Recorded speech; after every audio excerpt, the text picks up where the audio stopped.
Budaya hukum merupakan suatu nilai yang dipegang oleh setiap individu terhadap suatu peristiwa hukum di dalam suatu masyarakat. Budaya hukum menjadi faktor yang menentukan bagaimana suatu peristiwa hukum dapat ditolak ataupun diterima oleh masyarakat. Tanpa budaya hukum, maka sistem hukum tidak berdaya. Namun, potret budaya hukum antara masyarakat pedesaan dengan masyarakat perkotaan tentu terlihat adanya perbedaan yang kontras. Masyarakat kota cenderung memiliki kehidupan yang lebih kompleks dan individual dibandingkan dengan masyarakat di pedesaan. Masyarakat perkotaan memiliki ciri-ciri berupa kehidupan yang individualistis, lalu adanya perubahan sosial yang cepat, kontrol sosial yang tidak ketat, dan bercirikan heterogen karena terdiri dari berbagai macam individu yang berbeda latar belakang. Sebelum kita mengenal budaya hukum masyarakat perkotaan, perlu diketahui bahwa hukum yang berlaku dalam masyarakat kota adalah hukum tertulis yang sangat kompleks, seperti Kitab Undang-Undang Hukum Perdata, Kitab Undang-Undang Hukum Pidana, Kitab Undang-Undang Hukum Dagang, berbagai peraturan perundang-undangan, dan hukum tertulis lainnya. Hai, kali ini gambaran budaya hukum masyarakat perkotaan di Tangerang. Bersama saya, Cian Fadila, mari kita lihat bagaimana gambaran budaya hukum masyarakat di kota ini.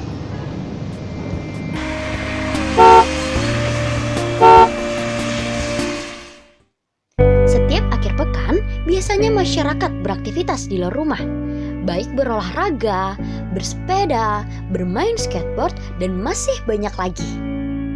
Dari sini akan terlihat lebih jelas bagaimana sih keberadaan budaya hukum masyarakat yang ada, bahkan tanpa mereka sadari.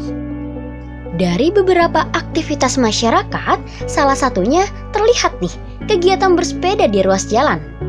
For your information, para sepeda sudah disediakan jalur khusus bagi mereka dan pengendara bermotor dilarang untuk melintasi jalur tersebut karena kenapa? Demi keselamatan pesepeda. Namun, uniknya di sini, beberapa pesepeda justru ditemukan melintas di luar jalur khusus yang telah disediakan dan memilih bersepeda di jalur kendaraan bermotor. Ini bukan hanya dilakukan oleh 1-2 orang saja. Nampak hal ini telah menjadi hal yang biasa di masyarakat. Bahaya banget ya, teman-teman. Penasaran gak sih gimana tanggapan dari masyarakat mengenai para pesepeda yang beberapa kali sempat ditemukan sering bersepeda di luar jalur khusus? Langsung aja yuk kita tanya. Baik, sekarang kita sudah bersama kakak siapa, kalau boleh tahu namanya? Aku Hilma. Kak Hilma. Cici. Kakak Cici. Menurut kakak, bagaimana tanggapan kakak mengenai sepeda yang kan banyak nih pesepeda-pesepeda yang suka bersepeda di luar jalur khusus. Bagaimana tanggapan kakak mengenai pesepeda-pesepeda itu? Mungkin dari Kak Hilma dulu. Kalau menurut saya sih banyak ya resikonya. Dari pertama pengguna jalan yang memang harusnya di situ takutnya kena pesepeda yang sedang ada di luar jalur, juga terus mengganggu pengguna jalan yang semestinya harusnya di jalan yang memang bebas sepeda, dan sepeda juga sudah ada jalurnya. Kalau menurut saya sih agak mengganggu, bukan mengganggu tapi agak mengganggu aja. Itu sangat beresiko pasti ya Kak ya? Iya, membahayakan diri sendirinya. Kalau Kak Cici sendiri bagaimana tanggapannya? Ya kalau aku juga setuju ya sama apa yang dikata Hilma. Lagi juga kalau misalkan emang pesepeda itu di luar jalur tuh kayak dia nggak kelihatan bagus aja, nggak kelihatan tertib di lalu lintasnya gitu. Mungkin satu pertanyaan lagi kali Kak ya. Menurut kakak, apakah para pesepeda yang bersepeda di luar jalur khusus ini apakah sudah menjadi kebiasaan bagi mereka, sudah mendarah daging di kebudayaan masyarakat seperti itu? Kalau menurut saya itu mungkin karena ini jalurnya dijadiin satu sama pejalan kaki, untuk pengguna sepeda tuh jadi nggak leluasa untuk bersepeda seperti biasanya. Terus juga kalau di jalan sebenarnya udah disediain, cuma karena dipakai dengan pejalan kaki jadi pesepeda itu lebih kurang nyaman gitu untuk bersepeda lebih leluasanya. Jadi menurut saya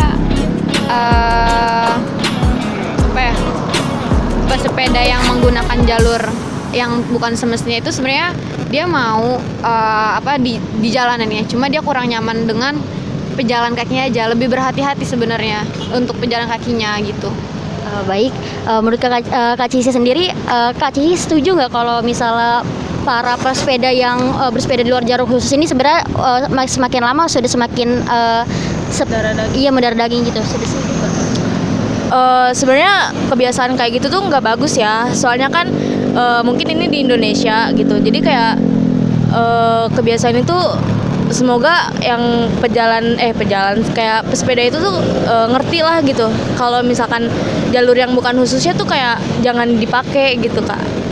Oke, baik, terima kasih Kak Hilma dan Kak Cici untuk waktu luangnya. Selain itu, di daerah ini tampak masyarakat lebih tertib saat menyeberang jalan, baik menggunakan fasilitas zebra cross maupun pelikan crossing yang telah disediakan. Adapun pelikan crossing termasuk salah satu perkembangan teknologi yang diterapkan pada masyarakat untuk penegakan hukum yang lebih maksimal. Model penyeberangan ini memberikan kemudahan bagi masyarakat yang ingin menyeberang karena hanya dengan menekan tombol, beberapa saat kemudian lampu penjalan kaki akan berwarna hijau dan lampu untuk pengendara akan menjadi merah, sehingga pengendara harus berhenti sejenak. Meskipun peraturan demi peraturan untuk menertibkan parkir telah diberlakukan, namun kenyataannya masih banyak pengendara yang melanggar peraturan tersebut dengan tidak menaati rambu dilarang parkir dan terang-terangan memarkir kendaraannya di jalan raya yang bukan diperuntukkan untuk memarkir kendaraan. Padahal masih banyak tempat yang benar-benar diperuntukkan untuk parkir. Tingkat keamanannya pun lebih tinggi. Parkir liar dapat terjadi dikarenakan peraturan parkir yang dinilai kurang tegas dalam menertibkan parkir. Selain itu, beberapa masyarakat berpikir jika biaya yang dikeluarkan untuk parkir liar lebih murah dibandingkan parkir di tempat yang semestinya. Selanjutnya, ditemukan berbagai pelanggaran hukum di jalan raya yang dilakukan oleh beberapa masyarakat kota. Hal ini kerap kali terjadi dan dilakukan secara berulang-ulang.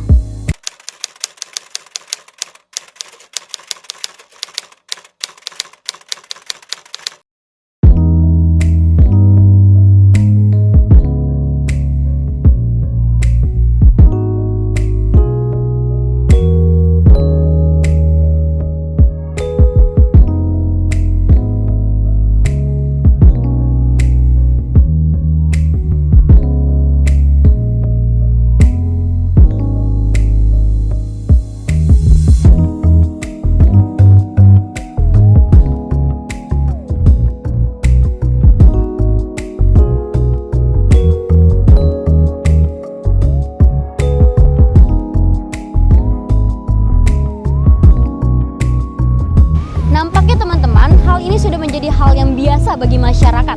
Kurangnya pengawasan dan wilayah perkotaan yang bisa dibilang sangat luas menyebabkan penindakan hanya kepada sebagian pelanggar saja. Sehingga di sini masyarakat melihat penindakan hukum dilakukan secara tidak tegas dan tidak menyeluruh. Karena penegakan hukum yang kurang tegas, masyarakat menganggap bahwa tidak masalah jika melakukan pelanggaran hukum berkali-kali dan akhirnya hal tersebut menjadi kebiasaan yang terus dilakukan berulang-ulang kali dan mengakar dalam kehidupan masyarakat. Dari beberapa tindakan pelanggaran tersebut, ternyata tidak ada satupun masyarakat yang menegur pengendara tersebut. Entah bisa dikatakan dia tidak berani atau masa bodoh dengan kejadian tersebut. Hal ini bisa disebabkan karena kontrol sosial pada masyarakat perkotaan yang terbilang rendah. Masyarakat kota menganggap bahwa perbuatan atau tindakan seseorang tidak akan dipedulikan asalkan tidak mengganggu kepentingan orang lain. Mereka pun menganggap bahwa dirinya tidak mengetahui segala perbuatan orang lain walaupun perbuatan tersebut melanggar aturan yang ada. Kalau kamu sendiri teman-teman, berani nggak menegur pengendara seperti itu?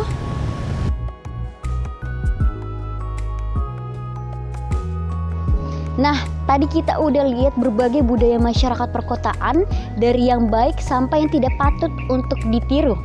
Tapi teman-teman penasaran gak sih gimana cara masyarakat perkotaan menyelesaikan masalah yang timbul di tengah-tengah mereka? Masyarakat perkotaan biasanya diidentikan dengan kehidupan yang individualis.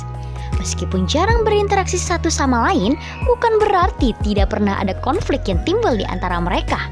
Kita akan mencari tahu bagaimana budaya hukum yang melekat pada masyarakat kota. Kali ini kita sudah bersama narasumber yang berprofesi sebagai petugas keamanan di salah satu kompleks perumahan. Mungkin bisa kenalan dulu dengan Bapak siapa? Dengan Bapak Rubito. Baik, Bapak Rubito, mungkin izin mengajukan beberapa pertanyaan saja mengenai menurut Bapak sendiri nih, untuk kebiasaan hukum yang melekat di masyarakat perkotaan, khususnya di masyarakat komplek itu tuh seperti apa, Pak? Kebiasaannya saja. Tentang hukum, Mungkin taat hukum kah atau bagaimana? ya kalau untuk taat hukum sih masyarakat perkotaan sini sih rata-rata taat hukum. Oh iya. Lalu Pak, yang Bapak lihat nih, berarti mereka yang masyarakat kompleks ini, masyarakat perkotaan itu kesadaran hukumnya mereka itu apakah tinggi, cukup atau masih kurang, Pak? Kesadaran hukumnya kalau menurut saya sih ya cukup. Cukup. Baik Bapak. Dan di sini kan di sini kan masyarakat kan pasti masih saling berinteraksi ya Pak. Pernah nggak sih Pak ditemuin ada kayak konflik atau perselisihan antara masyarakat Kalau itu? untuk di lingkungan kompleks ini sih alhamdulillah antar warga tetangga ibarat kata ya itu rukun-rukun aja sih. Ya pernah ada konflik. Mungkin semisal nanti ada kayak perselisihan, mungkin itu diselesaikannya bisa lewat kekeluargaan atau? Kekeluargaan biasanya kan masih ada lingkungan struktur pengurus RT ya melibatkan security lingkungan segala macam. Misalnya Pak, misalnya ada kayak tindakan kriminal di sini, itu diselesaikan secara kekeluargaan atau langsung dibawa ke pihak berwenang? Kalau untuk tindakan kriminal kita langsung ke pihak yang berwenang. Biasanya ada main hakim gitu nggak sih Pak di sini atau langsung dibawa? Kalau untuk main hakim sih, tahu saya ya nggak ada karena kita security sebagai pelindung kan. Oh ya langsung Iya, diamankan langsung semuanya sama diamankan, Bapak. iya. Baik Bapak. Lalu mungkin Pak, mungkin menurut Bapak sendiri nih, apa kebiasaan-kebiasaan atau kebudayaan yang melekat di masyarakat perkotaan yang mungkin masih harus diperbaiki lagi Pak? Kalau untuk masyarakat perkotaan ya mungkin rasa apa ya, interaksi antar warga masyarakat sekitar itu kalau untuk masyarakat perkotaan memang sekarang udah agak berkurang. Harus ditingkatin lagi. Iya, harus tingkatin lagi. Kurang keluargaannya. Ya, keluarganya kurang. Baik, mungkin itu Pak. Terima kasih banyak Pak telah meluangkan waktunya. Dapat diketahui bahwa masyarakat perkotaan pada umumnya cenderung menghindari adanya perselisihan di antara satu sama lain. Terlebih, gaya hidup mereka yang individualis semakin mengurangi tingkat munculnya konflik. Rata-rata konflik yang muncul justru disebabkan adanya suatu tindak pidana yang dilakukan oleh seseorang atau sekelompok orang terhadap masyarakat. Ketika ada perselisihan di antara masyarakat kota, mereka lebih memilih untuk membiarkan saja atau biasa disebut dengan lamping it. Ataupun salah satu pihak memilih untuk mengalah dengan menurunkan ego dan bersedia menerima kekurangan yang ada. Adapun ketika terjadi konflik yang disebabkan suatu tindak pidana, biasanya masyarakat kota lebih memilih untuk menyerahkan hal tersebut kepada petugas keamanan ataupun pihak berwenang seperti kepolisian dan lembaga pengadilan, sehingga cara yang ditempuh menggunakan jalur litigasi. Sebenarnya terdapat beberapa cara selain jalur litigasi, yakni dengan melakukan negosiasi, mediasi, maupun arbitrase. Namun, cara ini tidak sepopuler jalur litigasi. Hal ini sesuai dengan pendapat para ahli antropolog hukum mengenai cara penyelesaian sengketa yang umumnya terjadi dalam masyarakat, yakni dengan membiarkan saja, mengelak, paksaan, perundingan, mediasi, arbitrase, dan peradilan. Kurangnya interaksi antara masyarakat kota menyebabkan kebudayaan hukum yang hidup di antaranya samar terlihat. Tidak seperti pedesaan yang memiliki budaya hukum yang khas, di perkotaan terlihat adanya budaya hukum yang hampir seragam dan merata.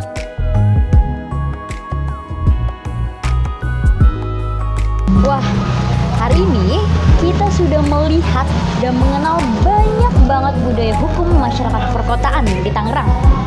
Tentunya budaya hukum yang sehat memerlukan adanya kesadaran hukum yang tinggi dari masyarakat.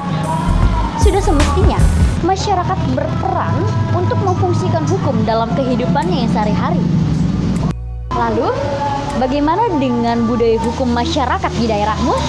Yuk, sharing ceritamu di kolom komentar.